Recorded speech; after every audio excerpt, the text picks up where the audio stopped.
दुष्काळ पडला. मंगळवेड्याचं भांडार सांभाळायला दामू शेट्टी होते. ड्युटी संपली. मंगळवेड्याहून पंढरीला निघाले. वास्तव्य पंढरपुरात होतं, काम मंगळवेड्यात होतं.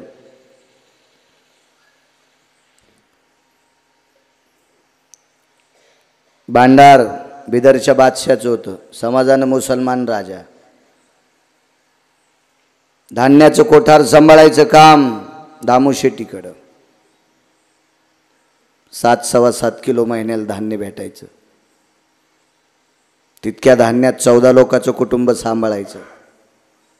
रस्त्याने चाललेत. चलता चलता एका बाईच्या मांडीवर लेकरू होतं. 7-8 वर्षाचं लेकरू असेल आप्पा.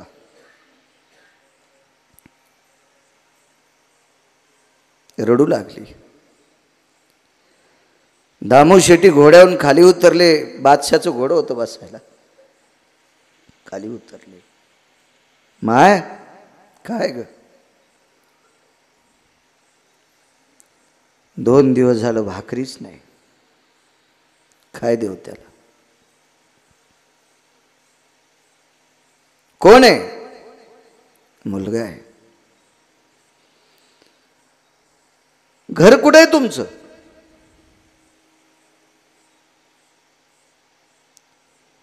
आज सकाळी याला घेऊन सरदाराकडे आलते. भांडार सांभाळणारे वेगळे आणि हे याच्यातलं धान्य कोणाला द्यायचे याच्यातली ताकद वेगळ्याची. त्याला दाखविले लेकरू. पदरात 800 चिठवक्षे निठवक्षे किलोचं धान्य द्या. अविरत भांडाराची सेवा करील पण काहीतरी द्या. नाही दिलं. इथपर्यंत लेकरू चालवत खांद्यावर कस तरी आणले. आता मलाही चालता येत नाही, करू काय? दामू शेट्टी जवळ येतात आणि त्याचा हात उचलून पाहतात. हात सोडला, खाली पडला. डोळ्यातून पाणी आलं. मा गेलं गय गेलंय. कबीर कहे जग अंधा, अंधी जैसी गाय, बछड़ा था सो मर गया, झुटी चाम चटाय. मेलेल्या वासराची चांबडी जशी आंधळी गाय चाटते तशी ती माऊली भावनावश झालेली. अपत्य मृत्यू पावलं. समोर गेल्याच्या नंतर अशी 4-2 प्रकरणं पाहिली. दामू शेट्टीच्या कमरेला भांडाराच्या चाव्या होत्या. कमरेला चाव्या होत्या. दामू शेट्टीवर विश्वास होता. गळ्यामध्ये तुळशीची कंठी होती. गोपीचंद कपाळाला असायचा, बुक्का असायचा. रात्रंदिवस विटेवरच्या मालकाचं चिंतन असायचं. पांडुरंग पांडुरंग पांडुरंग. जातीनं मुसलमान जातीचा सरदार सगळ्यात जास्त जर कोणावर विश्वास ठेवायचा तर तो दामू शेट्टीवर ठेवत होता. संप्रदायात इतकी मोठी ताकद आहे. फक्त आमच्या लोकांनी नीट वागायला पाहिजे. एवढी मोठी ताकद आहे, इतकी मोठी ताकद. कीर्तनकार गावात गेल्याच्या नंतर एकही गावातला माणूस त्याची जात विचारित नाही, त्याचं कुळ विचारित नाही. त्याच्या पाया पडते तो लोक. घर कधी गवसल म्हणून रोडवर अर्धा तास उभं राहतात आम्हाला घेण्यासाठी लोक. अर्धा घंटा. आधी जेवणार का नंतर जेवणार याची चौकशी करतात. इतकं प्रेम आमच्यावर करतात. याची एकमेव ताकद आहे पंढरपुरातल्या मालकाची आमच्यावर कृपा. आम्ही किती गोड वागायला पाहिजे. योग असा आला.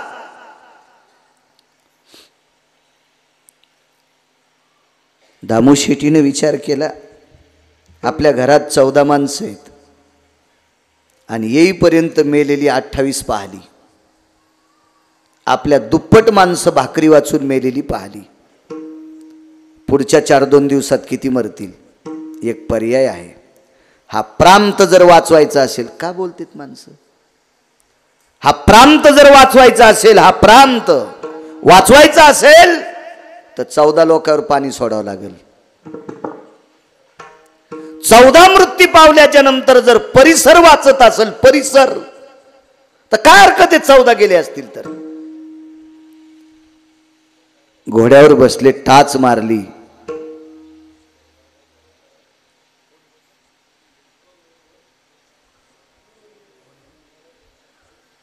बोलते बोलते आणि घोडं फिरल्या गेलं.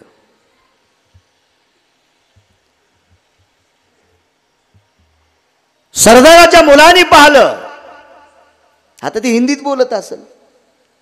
दामू शेट्टी ड्युटी संपली तरी परत आलेत.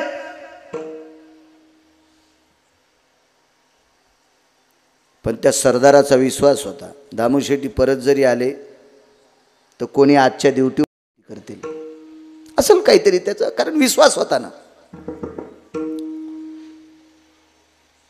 सरदार झोपलेला आहे.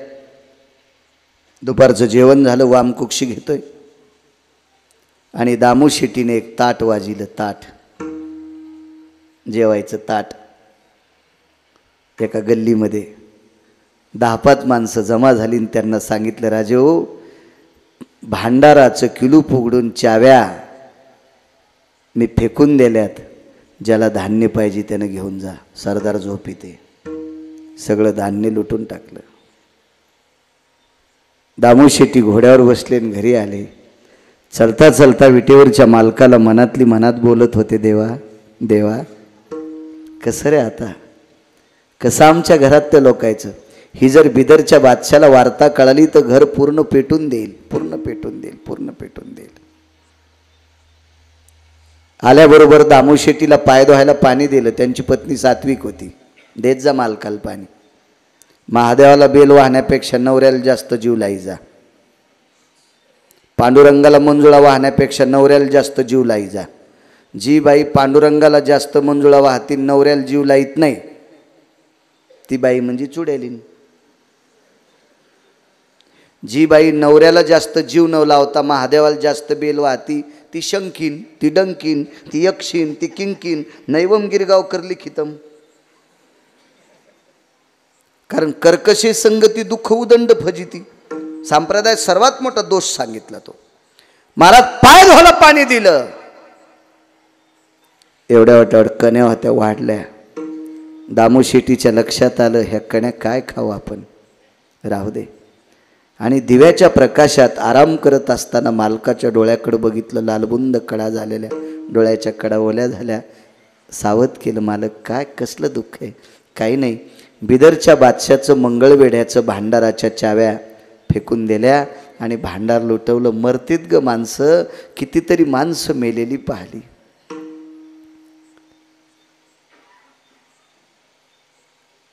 राजाई नावाच्या सुनबाई जवळ आल्या एकट्याच. मामा काय ग, बादशाला जर ही वार्ता कळाली तर आपल्याला शासन काय. दामू शेट्टीनं सांगितलं, प्राणदंड. आपल्याला एकालाही वाचू देणार नाही. प्राणदंड, प्राणदंड, प्राणदंड. वा. सासूकडं पाहिलं, एका तिळा इतकं दुःख गोणाबाईच्या चेहऱ्यावर नाही. गोणाबाईनं राजाईला विचारलं, राजाई काय वाटेल ग तुला, तू केवढ्या मोठ्या श्रीमंत सरदाराची कन्या आहेस. राजाईनं सांगितलं, आत्याबाई, सासूला आत्याच म्हणलं पाहिजे. सासूला आई म्हणायचं, आता निघले नाटक. पहिल्या सुना सासूला आत्याच म्हणायच्या, पण दर्जा माई इतका देत होत्या. ह्या सासूला आदरानं आई म्हणतात आणि दर्जा भिकारणीचा देत्या. हे चोंभाळे नाटक जास्त सुरू झाले. हे चोंभाळे चोंभाळे. एका घरी आम्ही गेलो तर मग मला चहा केला. त्यावेळेला मी चहा पित होतो. मला चहा द्याला. मी म्हणलं आजीला. ती बाई म्हणली, महाराज आमच्या आत्या एकदा सकाळी घेत्यात तर उद्या सकाळीच घेत्यात. तर मला दिलेला चहा पाहिल्या म्हातारीचे ओठ ओले झाले. ते माझ्या लक्षात आलं, येईल चहाची तलप आली, पण ही चुडेलीन देईन ना. तिनं कमिलेली संपत्ती तुपात बुडून खाली आणि तिलाच खाऊ देईन. हिचे पोरं हिचे झोपीत अंगुठे घेते, झोपीत. ही वेळ येऊ द्यायची नाही माझ्या माईनं, नाही येऊ द्यायची. ज्यांनी आपल्यासाठी जीवाचं रान केले त्यांच्यासाठी जर आपण दुष्काळ दाखवित असू तर आपली लेकरं आपल्याला निव्वळ विस्तवात ठेवतील याची कल्पना करा. काही नाही, कीर्तन ऐकिनं, भागवत ऐकिनं, रामायण ऐकिनं, देवाच्या दर्शनाला जाणं, वाऱ्या करणं, हे सगळं आपण वरचं देखावा करतो आणि वागत नसल तर हे सगळं नदीला जातंय. विठाला विठाला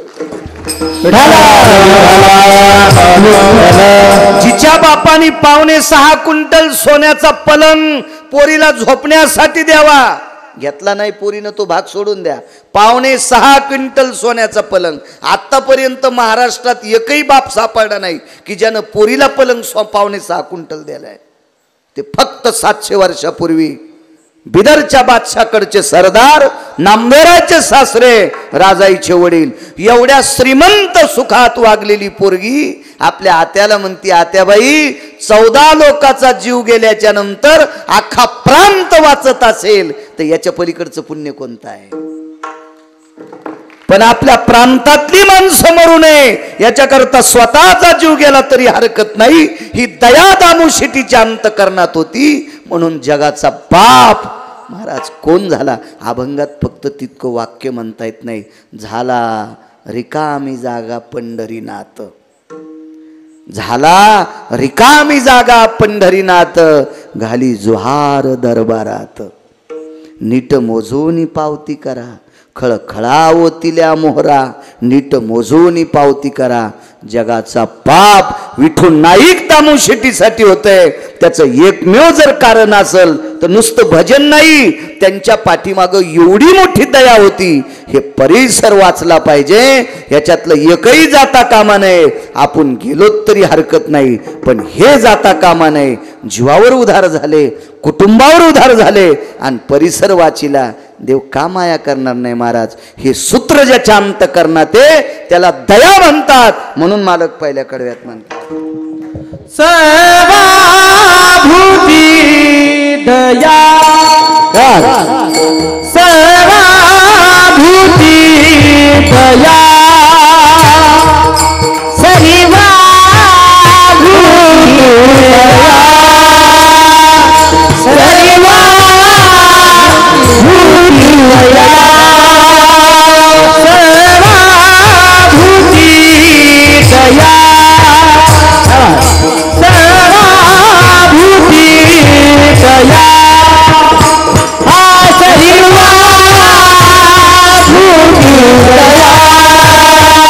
सर्वाभूती दया.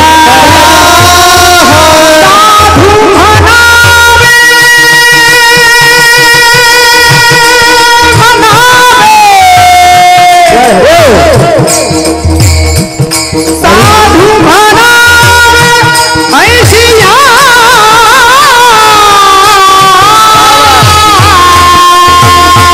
जगा ब्रह्मरूपदा, जगो ब्रह्मरूपदा. साधू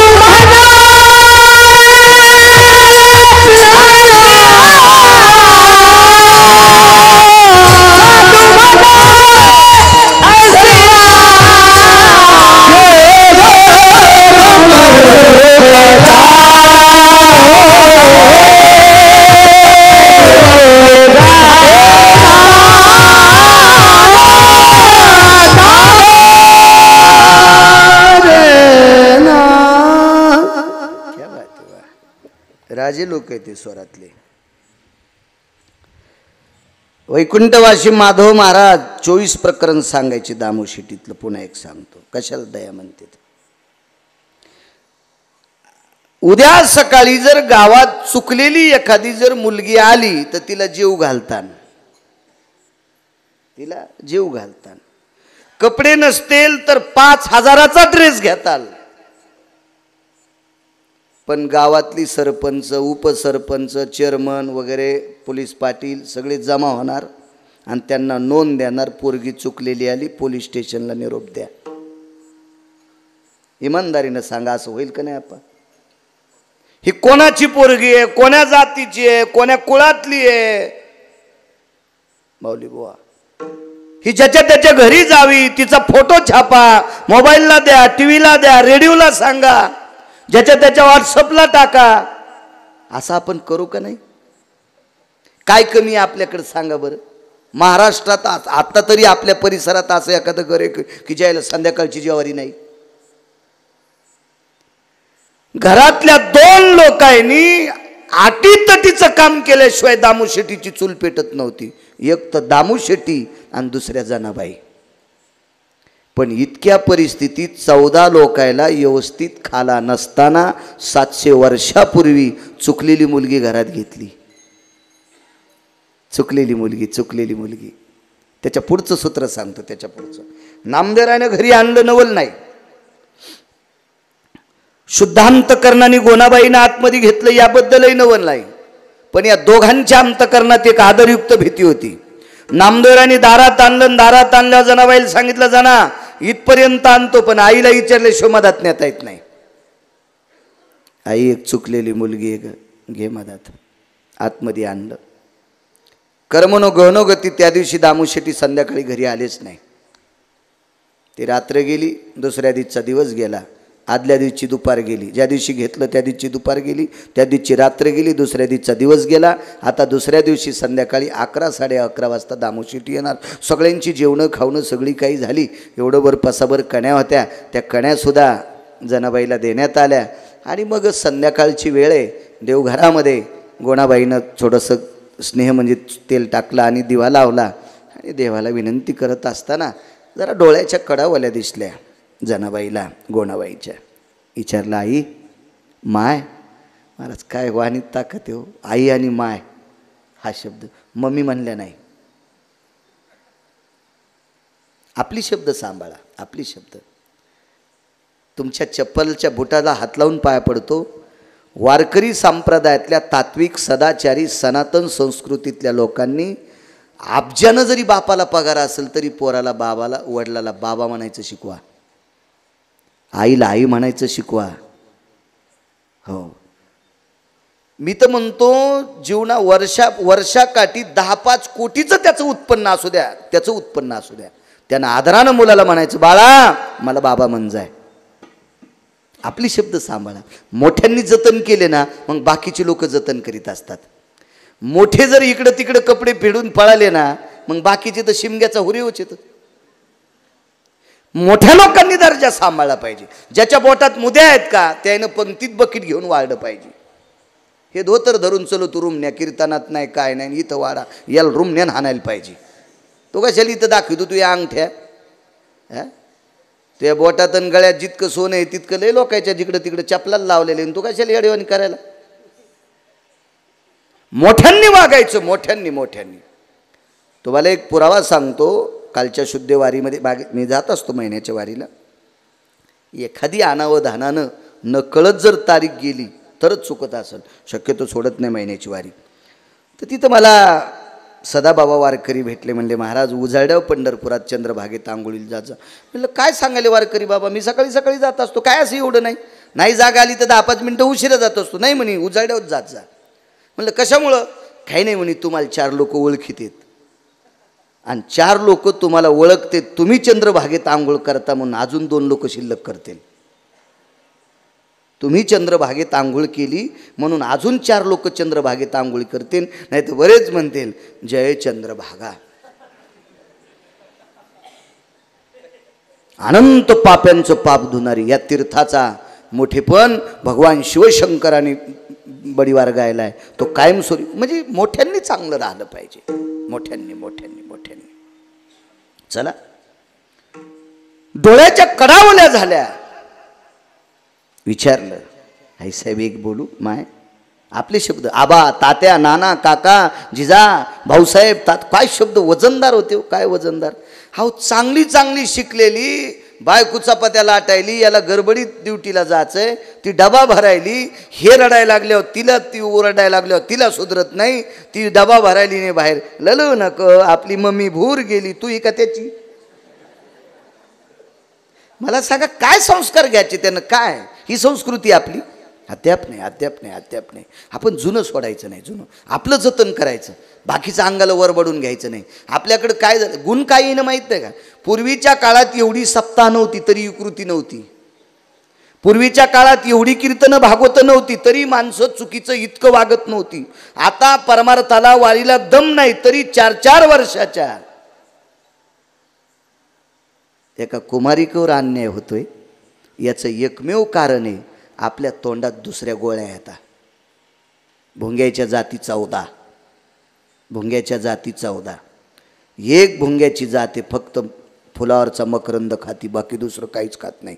आणि यहीनं पोरगी मराठवाड्यातली केली, आपल्या महाराष्ट्रातली केली. मानस सरोवरातली भुंगे धोंड्याच्या महिन्यात यायला जेवायला बोलिलं तर हे लई नंबरी भुंगे होते आपल्या महाराष्ट्रातले.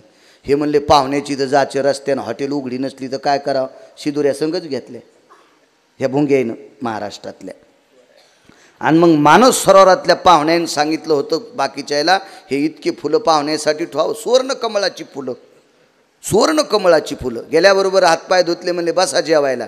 कसं काय जेवण, ते म्हणले आमचं आणि तुमचं सारखंच आहे. तर तिथला वयस्कर भुंगा होता, म्हणला व्याही आमच्या आणि तुमच्या जेवणात लय बदल आहे, तुम्ही तोंडातल्या गोळ्या फेकून द्या. हे गोळे करणार भुंगे होते ना, ज्यांच्या पॅन्टीवाल्याला नाही कळायचे, तुमच्या फार लहानपणची गोष्ट आहे ती, जुन्या लोकांना कळत आहेत ते भुंगे. जोपर्यंत तोंडातली घाण भुंगा फेकीत नाही तोपर्यंत फुलातला मकरंद कळत नाही.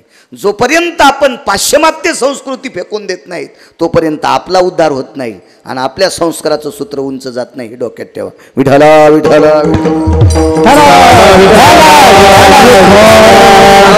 ज्याला बायको कदरली, ज्याला मायबाप कदरले, त्यानं रातच्या 12ला केक कापायचा, नाही घर भेटलं तर मोटरसायकलच्या सीटवर कापायचा. त्याला 2-4 उचले हार घालणार, ते असेच उचले मायबापानं सोडून दिलेले कटाळे. याच्या वाढदिवसाला त्यानं, त्याच्या वाढदिवसाला त्यानं, त्याच्या वाढदिवसाला त्यानं हे आग लावे. तितक्या रात्री फटाके वाजिणार. अरे काय फटाका वाजवायला आहे यानं, याला बायको कदरली त्याच्या नावानं 12 वाजता फटाके वाजवायला. तू या घरात धुपन घुसन, इतक्या नालायकासाठी तू फटाके वाजवायला नाही. या संस्कृती आपल्या नाही. चला असो, डोळ्याच्या कडा वल्या झाल्या. आईसाहेब काय काही नाही ग, नामदेवानं इथपर्यंत आणलंय, पण माझा नावा साबडा आहे ग, हरुष साबडे नामा माझे. भगवान सुद्धा म्हणायचे साबडा आहे माझा नामा, मी आणलं ग, पण मी जबाबदार व्यक्ती आहे. मी हळदीच्या अंगाने या घरात आले त्यावेळेसपासून मी मालकाला विचारल्याशिवाय एका रस्वादीर्घ इतकी चूक करत नाही. मी आणलं ग तुला जाणार, पण माझे मालकाने जर नकारलं तर उद्या उजाड्यावर तुला मंदिराकडे जावं लागेल. 7, 7:30, 8 वाजता सगळं आटपलेलं होतं. थोडा वेळ चिंतन झालं. कर्मनो गहनगोती. त्या दिवशी 1:30 वाजता दामू शेट्टी आले. चंद्र ढळलेला होता, पोतड्याची उशी होती, झोपलेल्या आहेत जनाबाई. पुन्हा कर्मनो गहनगोती. रात्रभर मालक येईपर्यंत गोणाबाई जाग्यात. दया सांगतोय, दया दया दया. उदाहरण क्रमांक 3, दया सांगतो. मग दामू शेट्टी आले, पायधुवाला पाणी दिलं. तेवढ्या रात्री जे काही कड्या असतील त्या खाल्ल्या असतील न खाल्ल्या असतील मला काही माहीत नाही, पण डोळ्याच्या कडा दिव्याच्या प्रकाशात पाहिल्या. गोना का काही नाही म्हणे मालक, हळदीच्या अंगानं आले त्यावेळेसपासून आज एक माझ्याच्यानं चूक घडली. नामदेवरायानं दारात आणलेली एक कन्या तुम्हाला न विचारता मध्ये घेतली. याबद्दल कुठे ती मुलगी? देवघराच्या झोपड्यात आहे. काय प्रारब्ध. दामू शेट्टीनं त्या देवघराच्या झोपड्यात प्रवेश करणं दिवाळीजनं संगत झालं. परिस्थिती नाजूक. ज्यांच्या अभंगावर आम्ही कीर्तनं करून पांढरे शुभ्र धोत्र घालायलोत, एवढ्याल्या गाड्या वापरायलोत आणि त्यांच्या झोपड्यात दिवा लावायला तेल नव्हतं. परिस्थिती पहा त्यांची काय असेल. तुमच्यावर घेत नाही मी, माझ्यावर घ्यालो. हो, ज्यांच्या अभंगावर आम्ही कीर्तनं करून महाराष्ट्रभर तूप खालो, भारीचे कपडे, डाग दागिने, बंगले, गाड्या घोड्या, सगळा दिमाग आमचा. मोबाईल 1.5 हात. आता खिसा पुरण म्हणून थैल्या केल्या आम्ही मोबाईल ठेवाला. एवढं मोठं आमचं वैभव. अभंग कोणाचे? या संतांचे. सुंबाचा करदोडा, रक्त्याची लंगोटी, नामा वाळवंटी कीर्तन करी. काय परिस्थिती ना, दिव्याला तेल नाही हो. थोडा वेळ थांबले. चंद्राचा संधी प्रकाश त्या झोपड्याच्या दारातून आतमध्ये जातो आणि संधी प्रकाशामध्ये त्या घरातली बुजुर्ग व्यक्ती, 14 लोकांचा कुटुंब प्रमुख जनाबाईच्या जवळ गेले. गोणाबाईनं सांगितलं होतं नाव जना आहे. जवळ गेले. जना, ए जना. शरीर कापर भरत होतं, सुकलेलं लेकरू होतं. दामू शेट्टीनं लाद अंगावर हात ठेवला. बाई, आमच्या इथं सोन्याच्या झाडाचं पान तुटावा आणि वाऱ्याने एखाद्या अभाग्याच्या पदरात पडावा, तशी तू आमच्या नशिबानं आमच्या घरी आली, हा शब्द पडला. आणि मानेखाली हात घालून उठत असताना ती उशी होती का गाडेकर बुवा, ती ओली लागली, ओली लागली. माऊली बुवा, ओली लागली ती उशी, ओली लागली. लक्षात आलं हे पाणी डोळ्यातलं आहे. उठवलं, इकडच्या झोपड्यात आणलं, दिव्याला तेल होतं. बघितलं, अंतकरण गदगदलं. एकच सांगितलं, जना काय साजरं आहे ग माय लेकरू माझं. बाई, तुला एक बोलू का ग, आम्ही सगळी लोक 13 आहेत, आता तू 14वी, तू 14वी. पण तू रडत का होती ग, तू का रडत होती? नाही बाबा, ऐक ना, तू का रडत होती? नाही रडले. जना खोटं बोलू नकोस बरं. ज्या वेळेला तुझ्या मानेखाली हात घालून मी उठवलं, त्यावेळेला तुझी उशी मला ओली लागत होती. ती साळीच्या तणसाची, पोतड्यामध्ये साळीचं तणच घातलेली उशी मला ओली लागत होती. का बाबा, मला भीती वाटत होती. गुरुवर्य नामदेवरायांनी आणलं इथपर्यंत, माझ्या माईनं मध्ये घेतलंय. पण जर तुम्हाला मी आवडले नसते तर मला घराच्या बाहेर जावं लागलं असतं. हृदयाला लावलं आणि सांगितलं, जना मी पांडुरंगाचा उपासक आहे, तो आमचा बाप आहे.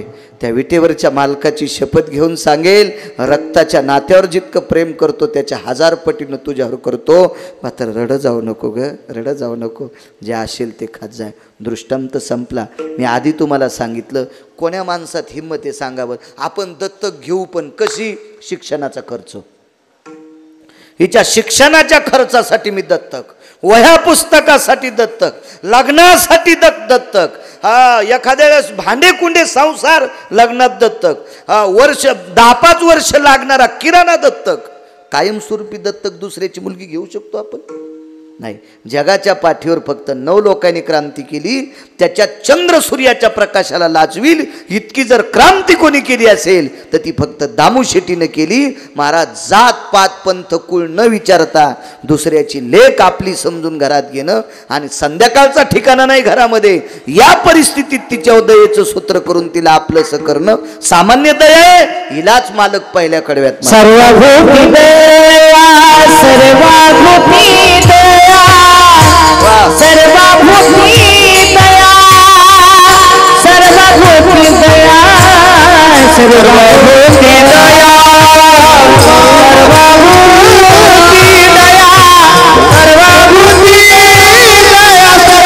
सर्वभूती दया, सर्वभूती दया, सर्वभूती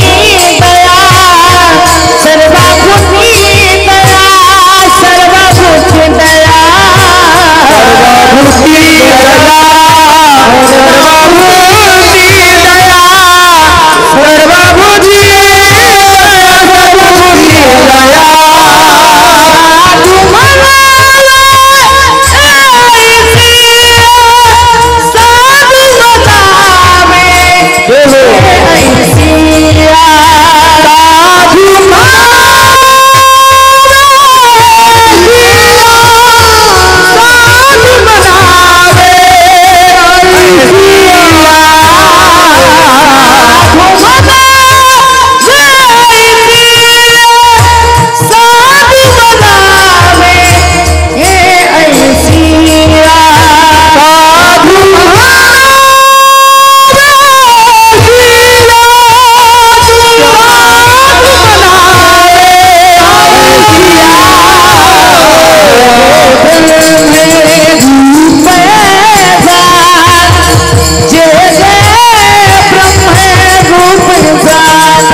ही जी दया नामदेवरायांची दामू शेट्टीची सांगितली, इतकी तुमच्या आणि माझ्या अंतकरणात येऊ शकत नाही. पण एखाद्याच्या घरचं पीठ उडालं तर मागायला आल्या उष्ण देत जा, इतकी तरी दया दाखी जा. एवढी तर आपण नाही करू शकत, पण तेवढी तरी दाखवायची. आपल्या शेतातली पेरणी झाल्यावर एखाद्याला बैलाची अडचण आली असेल तर त्याचं पेरेपर्यंत देत जा, इतकी तरी दया दाखी जा. एवढी तरी दया दाखव जा. दोन देवाच्या अंतःकरणामध्ये एक भाग आला. एका व्यक्तीची कीर्ती वाढली होती. दया कशाला म्हणतात बघा. मी सरपंचाला बोली केली ती 10-20 मिनिटं कीर्तन आगाव करील. तुम्ही मात्र घड्याळाकडे बघू नका, नका बघू. श्रावण महिना आहे, कशाला बघायचं, चलत राहतं, काय होतं त्याला. जाऊ दे, आपल्या 11पर्यंत आपलं बाकीचं देवाचं. येरी तरी कुठं आपण तुकाराम महाराज येतं. विठाला विठाला विठाला विठाला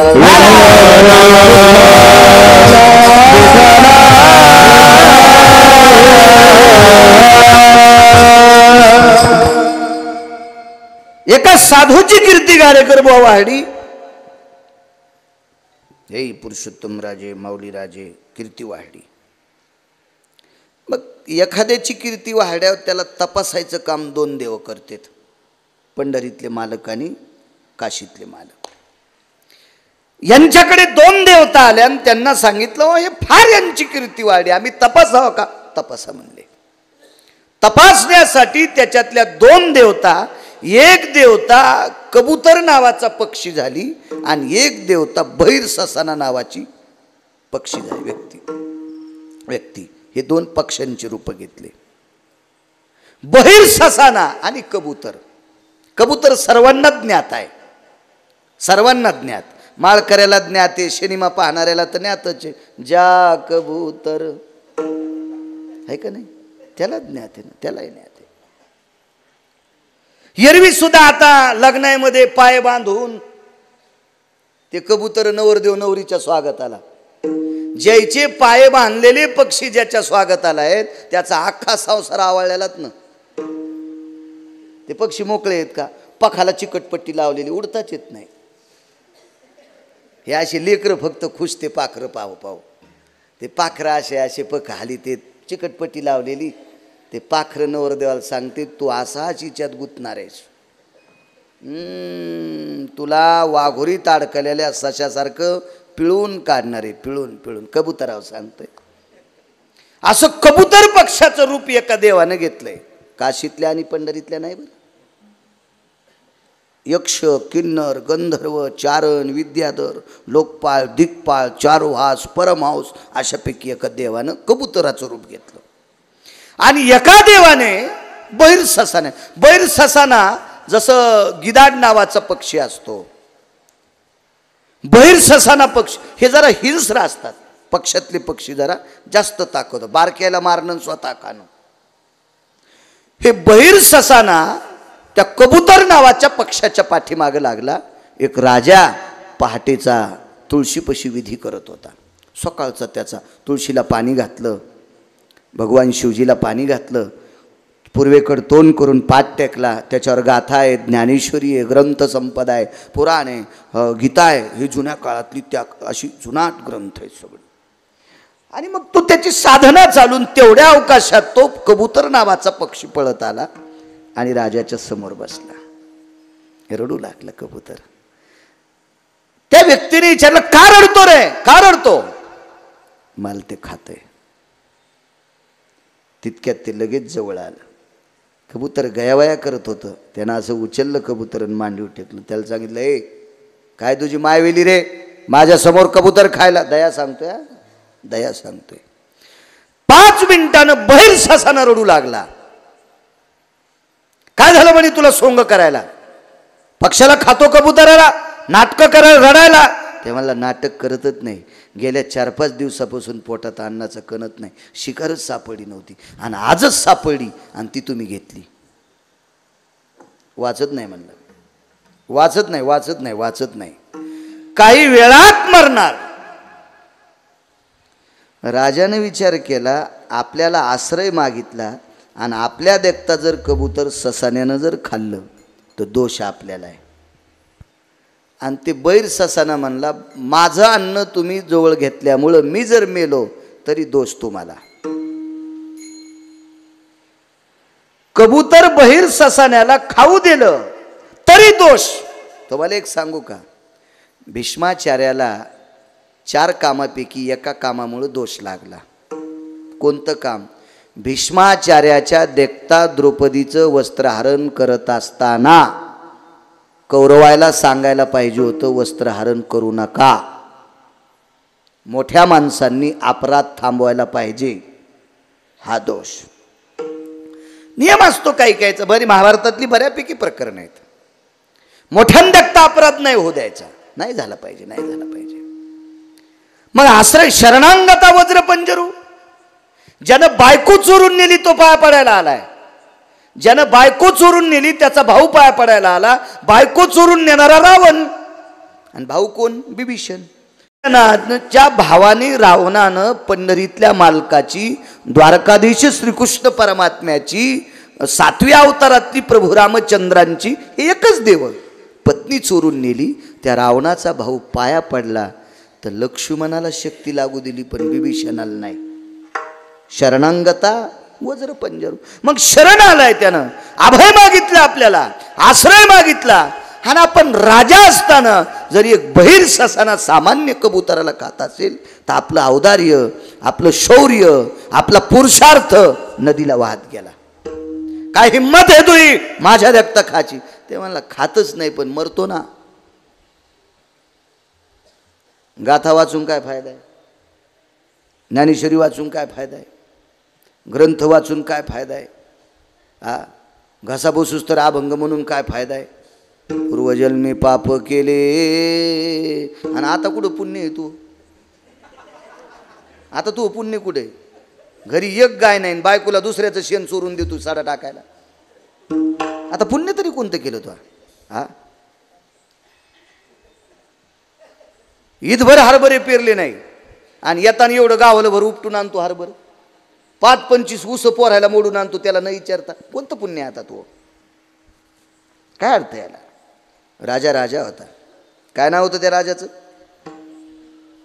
वा, नुसतं शिबी नाही भाऊ, न्यायी शिबी राजा.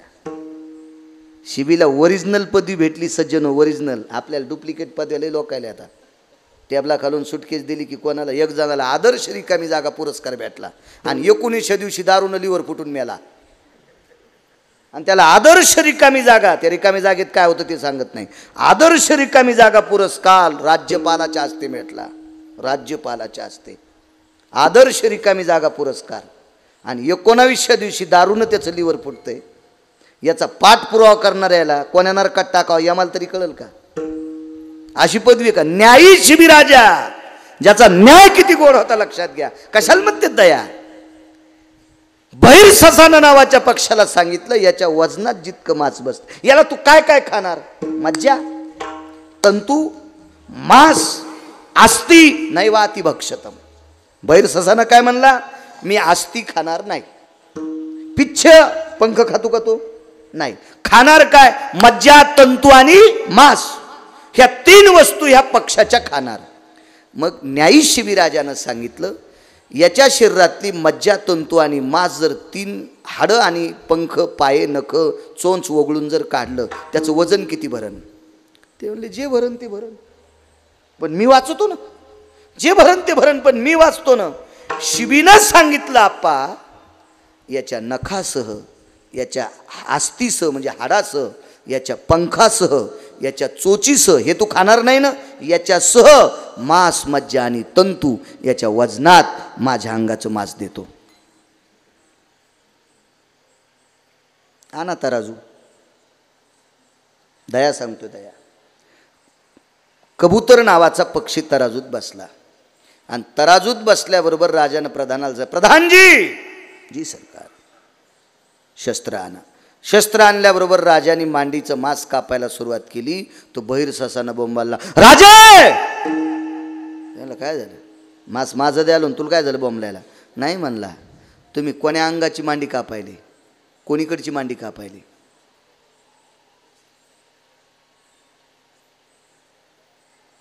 लग्न करणाऱ्या, चला, पुरुषाचं कोणतं अंग स्त्रीचं असते? चला, भगवान शिवशंकराची आरती म्हणत असताना अर्धांगी पार्वती, इकडची पंढरीतल्या मालकाची आरती म्हणत असताना वामांगी रुक्माई. म्हणजे अंग कोणतं आहे पतीचं पत्नीचं? हे चुकतोय राजा. महाराज पाखरू बी काय हुशार असेल, ते पाखरू थोडंच होतं, लय देव भारी होता. हा ते मास नाही घेणार. राजा म्हणला जरा शहाणच पक्षी दिसतंय. पूजा करता करता मांडीचं मांस कापलं आणि त्याच्यात टाकलं.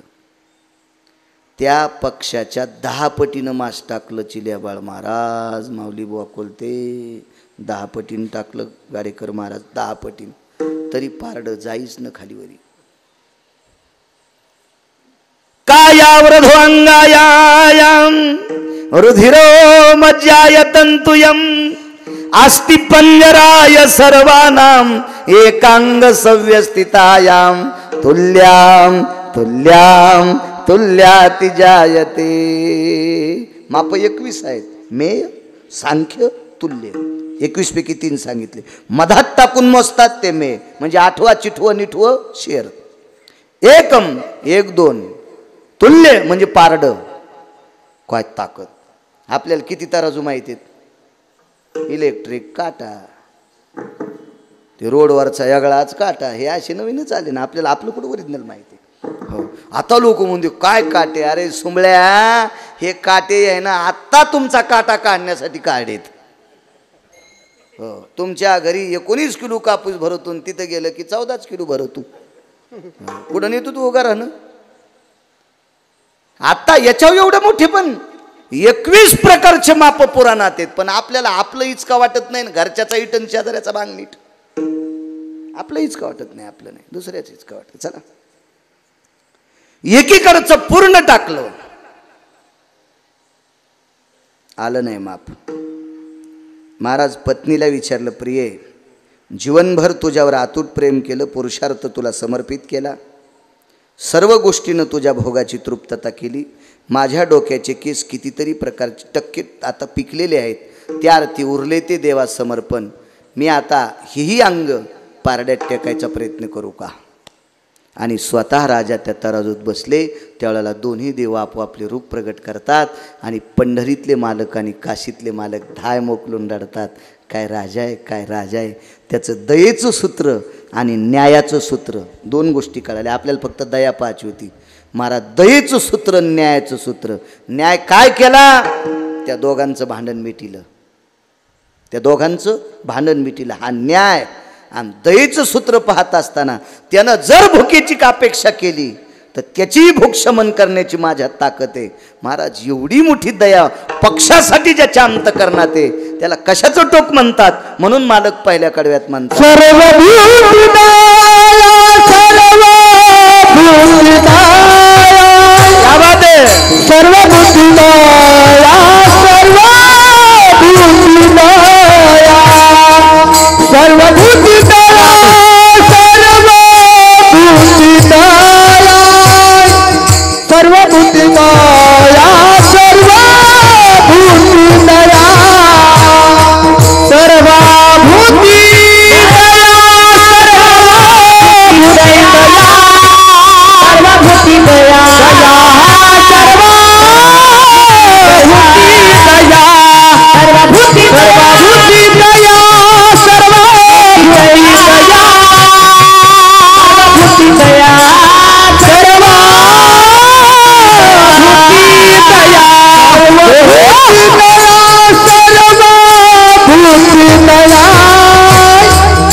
टिकल्यावालीनं केलेला साखर आंबा आणि जुनाट बाईनं घातलेलं लोणचं 3 वर्षाच्या नंतरही पाण्यात बुडून खाल्लं तरी गोडच लागत.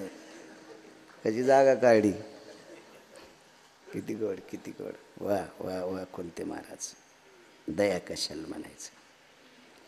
महाराज तुकोबरायची परीक्षा पाहण्यासाठी पंढरीतल्या मालकीनीने यावा. काय दयेचं सूत्र असेल या लोकांकडे. 5-5 हजार कोटीच्या प्रॉपर्ट्या असल्या तरी गाडेकर व श्राद्ध किती बाऱ्या किती वर्ष. पोरग तासात असलं तर 4-5 वर्ष आणि ते आढाव झाल्यावर पहिलं नाही.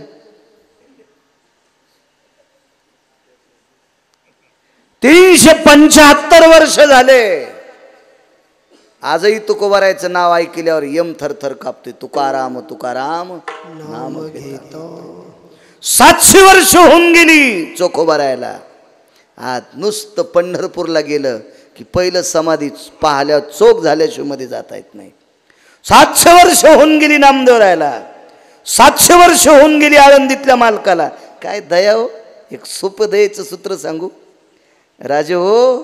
ज्ञानोबारायने जर दया नसती केली ना तर तुम्हाला भजन तुम्हाला पक्वादन मला कीर्तन करता नसतं आलं. दामू शेट्टीनं धान्याच्या भांडाराच्या चाव्यान कुलूप फेकून दिलं आणि नामदेवरायने विद्येच्या भांडाराचं कुलूपन किल्ल्या फेकून दिल्या आणि जे ज्याला पाहिजे ते घेऊन जा म्हणजे. दया आहे महाराज आपल्यावर. याने जर ही कृपा नसती केली तर आपल्यात आणि ऊसातल्या डोकरात फरक राहिला नसता. आमच्यावर दया केली. दया आहे तुमच्या आमच्यावर. पंढरीतल्या मालकिनीला मालकानं बऱ्याच वेळेस सांगितलं ऐक तू ऐक रमा ऐक. हे रमा ऐक. नाही म्हणे मी जाते. वेगात सांगतो. वेळ संपला असन गाडेकर बो नाही का. नाही आपले ठरलेले 20 मिनिटं राहिले. यायचा ठरला. बंद करू का नाही. आज हसायची अपेक्षा करू नका. कशाला करायची आहे काय नको. तुम्हाला लयच हसायचं ना तर इथून गेल्यावर मोबाईल उघडा ना. तुमच्या मोबाईलमध्ये काय काय पवित्र आहे मलाही कळत आहे. हां तुम्ही कपडे सोडून हसताल. आमच्याकडून हसायची अपेक्षा करू नका. आणि आमच्याही लोकांनी इथं सटाक्या सांगायच्यात नाही. ये माशे सटके हानीन सुंबळ्या विठाला विठाला विठाला विठाला.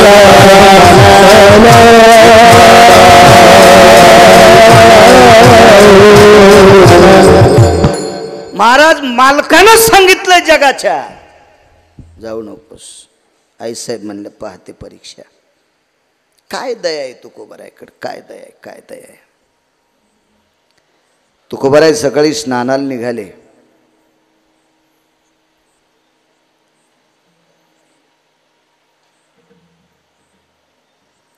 आणि स्नानाला निघत असताना पहाटेचे ब्राह्मी मुहूर्त आहे. सकाळचे 4 पावणे 4 वाजलेले आहेत. अशा वेळेला बाहेर पाऊल टाकल्याबरोबर दारात असं प्रकाशाचं तेजपुंज आकाशाचं उगं दुमदुमून गेल्यासारखं दिसलं. महाराज त्या दिवशी चांदण्या झाकायची काय ताकद आहे. चांदण्याला सूर्याला चंद्राला प्रकाश देण्याची ताकद ज्याच्यात आहे त्याची पत्नी तिथं बसलेली जगाची माय. आणि त्या प्रकाशात ती म्हातारी बघितली. अत्यंत जीर्ण असं जर्जर शरीर. अशा गालाच्या सुरुकल्या पडलेल्या.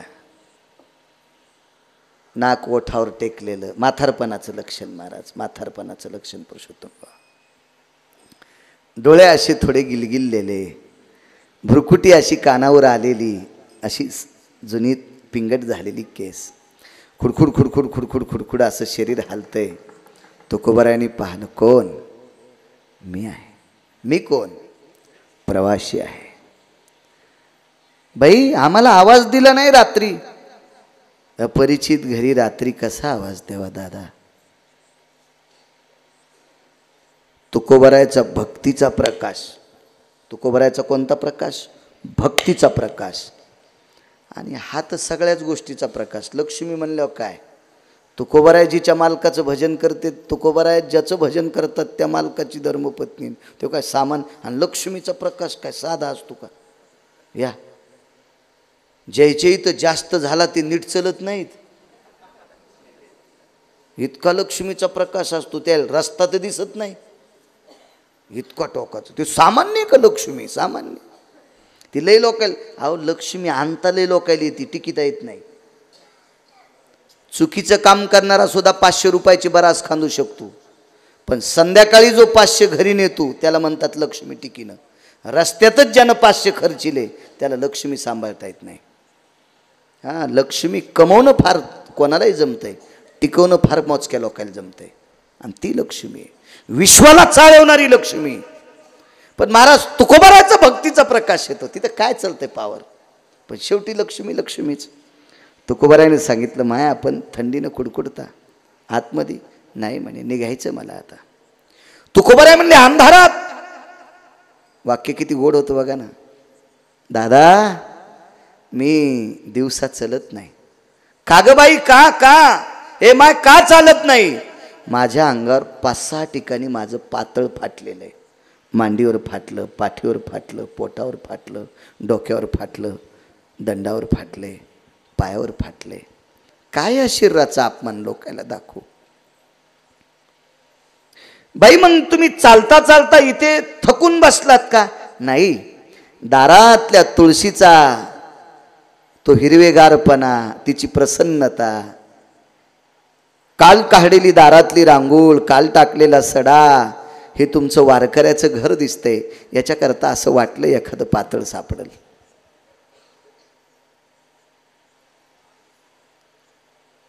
बर, तुकोबाराने विचार केला, अडचणीत हात घातला बाईनं. लुगडं मागितले ना, आपल्याकडे लुगडं नव्हतं. नेमकी तुकोबारायची त्यावेळेला इतकी बिकट परिस्थिती, तर लुगडं एकच, करावं काय? लुगडं आहे तुमच्याकडे एखादं? नाही नाही. बाई हुशार होती. बाई म्हणजे लक्ष्मी. पुन्हा पुन्हा हुशार म्हणायची काय गरज आहे? आपल्या लक्ष्म्या इतक्या हुशार. दोघा भावाच्या वाटण्या होताना संध्याकाळी कानात सांगत्याल, बर्डाची वाटणी घ्यायची नाही, मागचं घर घ्यायचं नाही, रस्त्यावरलं घ्यायचं. इतक्या हुशार आपल्या. हो, आता ती देवाची म्हणल्यावर किती हुशार असेल. तुमचं लग्न झालेलं आहे? होय होय. बर, तुमच्या गळ्यातली माळ तुळशीचीच आहे का? तुकोबारायला विचारलाय प्रश्न. तुमच्या गळ्यातली माळ तुळशीचीच आहे का? तुकोबाराय म्हणले हो. हे गोपीचंद तुमच्या कपाळाचा गोपीचंदच आहे का? हो. बर, म्हणजे तुम्ही वारकरी आहेत ना? होय. मग तुम्ही गळ्यात तुळशीची माळ आहे, कपाळाला गोपीचंद आहे, रामकृष्ण नाम तुमच्या मुखात आहे, आणि तरी तुम्ही खोटं बोलता, घरी लुगडं नाही म्हणता. हे वाळायले ना लुगडं. हे वळणीव लुगडं वाळायला, वळणीव नव्हतं, कणगीच्या भोवताल होतं. आणि त्या कणगीमध्ये श्रीमंत जगद्गुरु तुकोबारायची अर्धांगिनी बसलेली आहे. तुकोबारायच्या अगोदर स्नान. तुकोबारायने विचार केला, नाही म्हणावा तर लुगडं दिसतंय, आणि हो म्हणून द्यावा तर हिला लुगडं दिल्याच्या नंतर पत्नी काय नेसेल. मगाचं वाक्य इकडे लावायचं नाही. तुम्ही म्हणताल तुम्ही मगाशी तुकोबारायचं वाक्य सांगितलं, तू का म्हणे नग्न भाज. माणसं अशी चिटकवायच्या लय नादी असतात काही बी. हां, कुठाला कुठं संदर्भ चिटकवायचा नाही. महाराज तुकोबारायच्या पत्नीला एकच लुगडं असताना दिलंय, त्याच्यासाठी कारण काय? आपल्याकडे वेळ मोज काय? त्याची फार मोठी सूत्र आहे, तरी चालता चालता एक सांगेन. तुकोबारायने मनात विचार केला, या बाईला जर परिस्थिती सांगावा तर गरजवंताला आपली परिस्थिती सांगून त्याला काय त्याच्यात आनंद असतो का? एका मित्राने एका मित्राला खतासाठी 10,000 मागितले. त्यानं पैसे तर दिलेत नाही, पण घंटाभर त्याला आपलीच परिस्थिती सांगितली. सरळ म्हणायचं, माझ्याच्यानं जवखत नाहीत. जी बाई लुगडं मागायला आली तिला आपली व्यथा सांगून फायदा काय? काय ऐकन ती आपली व्यथा?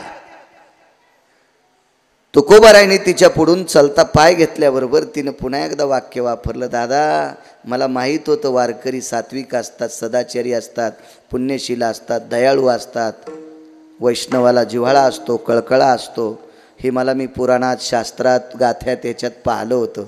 पण आज पहाटेच्या ब्राह्मी मुहूर्तावर गळ्यात तुळशीची माळ, कपाळाला गोपीचंद, मुखामध्ये रामकृष्ण नाम असताना सुद्धा एका अनाथाच्या बाईला लुगडं देत नाही. आज पाहिली तुमची ताकद. पुन्हा पाय वापस. नाही द्यावं हे अंगाला चिटकतंय. द्यावं उजाड्या पत्नीनं काय नेसावं. एकच लुगडं पिळून कणगीच्या बाहेर वाळू घातलं, मधात बसल्यात कणगीत. लुगडं वाळल्याच्या नंतर मग नेसायचे. किती मोठ्या घरची बाई सांगू माझ्या माईंनो. आपल्यातली टेक कमी असावा. तुम्ही नाहीत तशा, पण एखादी तर असत तर ती टेक निष्ठावा. किती श्रीमंताच्या घरची. इथं बसलेली एकही बाई महाराष्ट्रात त्या बाईच्या मायरा इतकं श्रीमंत माहेर कोणाचं नव्हतं. 1425 गडी बापाकडे होते. एखाद्या फॅक्टरीवाल्याकडे 5-5 हजार लोक असतील, पण तितकं सूत्र असेल का गोड. 1425 गडी बापाकडं. पण बापाच्या श्रीमंतीचा एका तिळाचा विचार न करता मालकाच्या संसारात एका लुगड्यावर संसार केला. एका लुगड्यावर. आपल्या इथं इतके लुगडे झाले, इतके लुगडे. डुकरं मकात घुसून म्हणून मकाच्या भावताला लावले. आणि महाराज ज्याला मोठं व्हायचं का त्यानं लुगड्याला जगदंबा म्हणूनच नमस्कार करावा. तेच मोठे होते. डुकरं पण लुगड्याला भेटेत. लुगड्याला काटे आहेत का. मी माझ्या गोळ्या संपल्या का. मी गांजा उडून आलो का. लुगड्याला काटे आहेत का नाही. बोराटे आहेत का नाही. फुक आहेत का नाही. लुगड्याचं करंट लागतं का नाही. माणूस मरतं का. मग डुकरं काऊन खेटत नाहीत. डुकरायला माहितीये चुकीच्या लुगड्याला ज्यानं स्पर्श केला तो क्रतात्रेतायुगातला रावण आजही भ्रष्ट स्थितीत आहे. हो, म्हणून संप्रदायात मोठं व्हायचं असेल, राजकारणात मोठं व्हायचं असेल, व्यापारात मोठं व्हायचं असेल, शैक्षणिक क्षेत्रात मोठं व्हायचं असेल, वैद्यकीय क्षेत्रात मोठं व्हायचं असेल, लुगडं साडी पातळ यायला जगदंबा समजून नमस्कार करायचं. जगदंबा समजून. हो, तू ग्रंथ किती वाचिले, गाथा किती वाचिला, पुराण किती वाचिलं, वाऱ्या किती केल्या, हे काय काय सांगू तू. याच्यापेक्षा यायला माय किती म्हणतू. याचं नाव खरा परमार्थ आहे. आणि आपल्या संप्रदायामध्ये सगळे हे सूत्रच लक्षात आले पाहिजे. परस्त्रीला माय म्हणणं हे एक नंबरचा परमार्थ. पराविया नारी रखुमाई समान, मानिलिया धन काय वेचे, सर्वात मोठा पुरुषार्थ. त्याच्या इतका संप्रदाय, त्याच्या इतकं पुण्यच कशात नाही. तितकं मोठं पुण्य नाही कशात. आणि एकच लुगडे, एका लुगड्यावर संसार. एका लुगड्यावर. आपल्याला टमाट्याला लुगडेच, लुगडे म्हणजे साड्या. मकाला लुगडे. हो, कधी काही काही ठिकाणी ते द्राक्षाला ऊन लागू नये म्हणून वरून साड्या. हो, साड्यावर टप घेतले. साड्याचे टिपणीला कासरे. हो, साड्याचे चराट हेला आवळायला. किती साड्या. 1425 गढी जिच्या बापाकडं एका लुगड्यावर संसार. मला सांगायचं एक, पती आणि पत्नी संसारूपी रथाची चाकं असतात.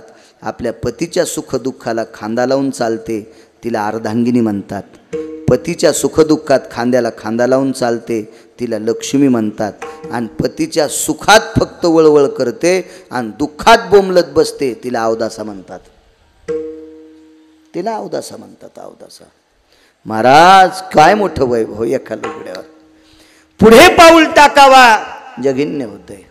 मागं टाकून लुगडं द्यावा पुरुषार्थ संपतोय. करावं काय. वापस आले.